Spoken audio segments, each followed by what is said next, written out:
Olá pessoal, eu gravo esse vídeo exatamente em frente ao Tribunal Penal Internacional, aqui na cidade da Haia, nos Países Baixos. Eu coletei inúmeras informações aqui no Tribunal Penal Internacional na qualidade de aluno, em um curso especialmente destinado a ensinar ao público externo as regras de funcionamento do tribunal, ao histórico de criação e especialmente aos casos que já foram julgados por esta corte.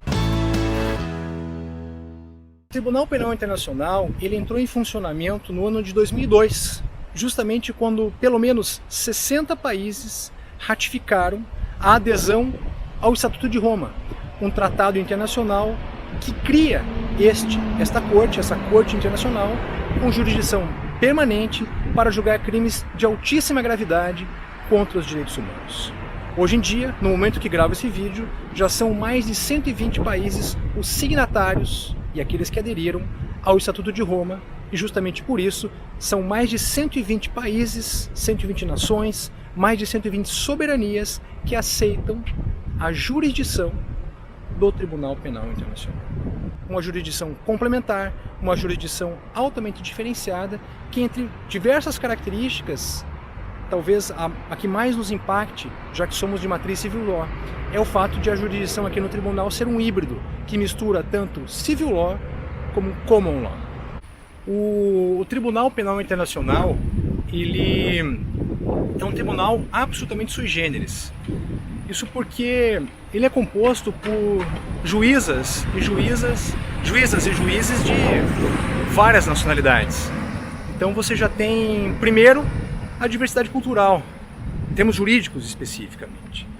E segundo, você tem, evidentemente, pessoas que julgam, que são oriundas de um sistema de common law, um sistema de precedentes, acima de tudo, um sistema baseado na escolha de evidências e que tem um sistema de processamento muito diferente do nosso, da civil law, com juízes baseados na livre apreciação da prova. Outra característica muito interessante do Tribunal Penal Internacional é que ele se justifica, ele foi criado para julgar crimes de altíssima gravidade contra a humanidade, contra os direitos humanos. O Estatuto de Roma prevê que os crimes que são da competência do tribunal são justamente os crimes de genocídio, crimes contra a humanidade, crimes de guerra e também o chamado crime de agressão. O Tribunal Penal Internacional, pelo menos no momento em que nós gravamos esse vídeo, no momento em que eu fiz esse curso aqui no TPI, ele já julgou 27 casos envolvendo 44 pessoas. Muito se discute a respeito da eficiência do TPI, mas por outro lado, também muito se discute a respeito dos benefícios da tão só existência de uma jurisdição penal internacional. Outra característica absolutamente importante em relação ao TPI, ao Tribunal Penal Internacional, é que ele é um tribunal permanente. Ele é um tribunal pré-existente e só tem competência para julgar os atos, as condutas criminosas que sejam praticadas posteriormente à sua existência, à existência do TPI. O Tribunal Penal Internacional, ainda que seja destinado ao julgamento de crimes de altíssima gravidade contra os direitos humanos, como o genocídio, como os crimes de guerra, como o crime de agressão e como os crimes contra a humanidade, o TPI exerce aquilo que nós podemos chamar de jurisdição complementar. Mas o que significa uma jurisdição complementar? Significa que o sistema de processo e julgamento do TPI, do Tribunal Penal Internacional, só entra em funcionamento nas hipóteses em que se verifica que as jurisdições dos Estados membros, dos Estados parte, não funcionaram, ou não foram acionadas, ou até mesmo não funcionaram satisfatoriamente na perseguição, no processamento e julgamento de crimes de altíssima lesividade aos direitos humanos.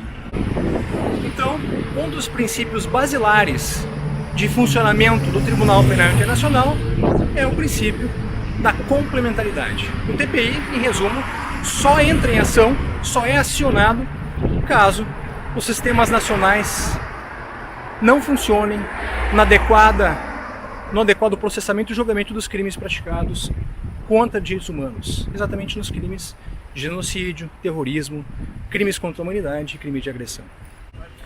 Uma outra questão interessantíssima a respeito dos julgamentos no Tribunal Penal Internacional, interessantíssima especialmente para nós, brasileiros, que trabalhamos na perspectiva do civil law.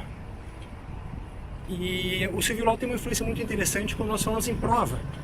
Nós partimos do pressuposto, tanto no processo civil, mas especialmente no processo penal, da livre apreciação da prova, desde que motivada.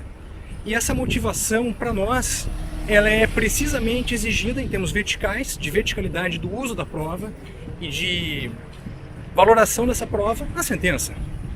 O sistema de common law é muito diferente e nos causa muita estranheza no primeiro momento, já que somos de matriz civil law. O que existe no Estatuto de Roma, que é o Estatuto de Funcionamento, de criação e de funcionamento do Tribunal Penal Internacional, são regras que dizem muito mais respeito, são muito mais próximas, aproximadas do sistema de common law. É aquilo que se diz em inglês, aquilo que se chama Rules of Procedure and Evidence. O que isso significa em poucas palavras? Significa que existe um momento de pre-trial, ou seja, um momento de antes do julgamento, em que os juízes e as juízas se reúnem, escolhem as provas que têm relevância para o caso, que serão utilizadas para o provável julgamento do caso, divulgam essas provas para as partes. E se prestigia muito mais a atuação das partes, a acusação e defesa, em audiência, numa espécie de júri. É uma aproximação muito grande do que nós temos nos processos de júri no Brasil, em que a atuação das partes na audiência é que faz completamente diferença. Os juízes do Tribunal Penal Internacional, os juízes e as juízas do TPI, são eleitos e exercem mandato. A eleição é feita pelos Estados-parte na Assembleia Nacional, na Assembleia Geral das Nações Unidas, e o mandato de cada juiz do TPI é de 9 anos. Ou seja, não são juízes vitalícios, não são juízes e juízas para a vida toda, pelo menos aqui no âmbito do Tribunal Penal Internacional.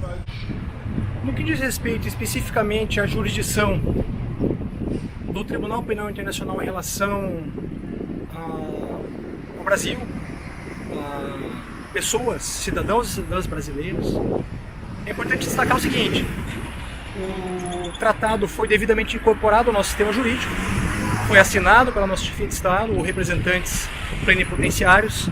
Esse tratado foi aprovado pelo Congresso Nacional e depois ratificado com específico depósito na Secretaria-Geral das Nações Unidas. Então, em termos internacionais, é um tratado perfeitamente válido e vigente no que diz respeito a brasileiros e brasileiras. Além disso, a Emenda Constitucional 45, ela incluiu no artigo 5º da Constituição o parágrafo 4º. Ele diz precisamente o seguinte: o Brasil se submete à jurisdição do Tribunal Penal Internacional. Isso significa que o tratado é plenamente aplicável a brasileiros e brasileiras que eventualmente pratiquem crimes da competência do TPI. Muito obrigado, nos vemos em breve.